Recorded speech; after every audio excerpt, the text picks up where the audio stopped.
നമുക്കറിയാം ഞങ്ങളുടെ 26 മേജർ ക്ഷേത്രങ്ങൾ, ആ മേജർ ക്ഷേത്രങ്ങളിൽ പല ക്ഷേത്രങ്ങളിലും ഇപ്പോഴും കമ്പ്യൂട്ടർ വന്നിട്ടുണ്ട്, കമ്പ്യൂട്ടർ ബില്ലിംഗ് ആയിട്ടുണ്ട്. പക്ഷേ ഗൂഗിൾ പേ ഇല്ല, പിന്നെ QR കോഡ് ഇല്ല. ഇന്ന് ആരാണ് ഒരു അമ്പലത്തിൽ പോകുന്ന ആളുടെ കയ്യിലാണ് കാശും കൊണ്ടുപോകുന്നത്? ഏതാണ്ട് 65-70 വയസ്സിനുള്ള ആളുകളുടെ കയ്യിൽ മാത്രമേ ഇപ്പോൾ ഈ കാശുള്ളൂ.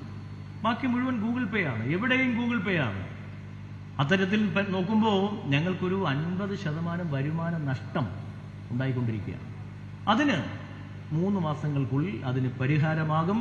ഓൺലൈനിലായാലും ഓഫ്ലൈനിലായാലും സമ്പൂർണ്ണമായ ഡിജിറ്റൈസേഷനിലേക്ക്, ബില്ലിംഗ് മൊഡ്യൂളിലേക്ക് ഞങ്ങൾ കടന്നു പോവുകയാണ്.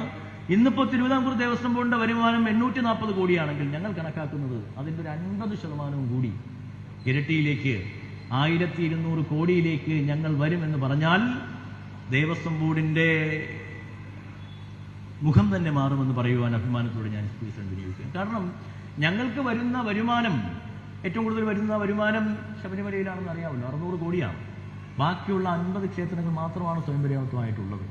ഞങ്ങളുടെ ജീവനക്കാരുടെ ശമ്പളവും മറ്റു കാര്യങ്ങളും, പെൻഷൻകാരുടെ ശമ്പളവും ആനുകൂല്യങ്ങളും ഒക്കെ കൊടുത്ത് അരാവരും നമ്മളിങ്ങനെ പൊയ്ക്കൊണ്ടിരിക്കുകയാണ്. സാമ്പത്തിക പ്രതിസന്ധി ഇല്ല. ഇപ്പം ധനകാര്യ വകുപ്പ് മന്ത്രിയുടെ മുല്ലാപ്പ് ഇതൊക്കെ പറയാമല്ലോ, ഞങ്ങൾക്ക് സാമ്പത്തിക പ്രതിസന്ധി ഇല്ല, പക്ഷേ ഇങ്ങനെ പോവാം. പക്ഷേ ഈ 3 മാസത്തിനുള്ളിൽ ഇത് നടപ്പിലാക്കി കഴിഞ്ഞാൽ ഏതാണ്ട് 400 കോടി രൂപയും കൂടി അധികം വന്ന് ഞങ്ങളുടെ അമ്പലങ്ങളുടെ നവീകരണ പ്രവർത്തനങ്ങൾ, ഇപ്പം ശബരിമല ഉൾപ്പെടെയുള്ള നവീകരണ പ്രവർത്തനങ്ങൾക്ക് സത്യത്തിൽ 80 കോടി രൂപയോ നമുക്ക് ഒരു ദിവസം ചിലവാക്കാൻ പറ്റുന്നുള്ളൂ. ശബരിമല ഉൾപ്പെടെയുള്ള എല്ലാ ക്ഷേത്രങ്ങളുടെയും നവീകരണത്തിന് വേണ്ടി ഞങ്ങൾക്ക് ചിലവഴിക്കാൻ പറ്റുന്നത് 80 കോടിയാണ്. പക്ഷേ ഇതൊന്ന് പൂർത്തിയായി കഴിഞ്ഞാൽ ഞങ്ങൾക്ക് 250 കോടിയിൽ ഏറെ രൂപ നവീകരണ പ്രവർത്തനങ്ങൾക്ക് ചിലവാക്കാൻ കഴിയുമെന്ന് അഭിമാനത്തോടു കൂടി പറയുവാൻ ഞാൻ ഈ അവസരം വിനിയോഗിക്കുകയാണ്.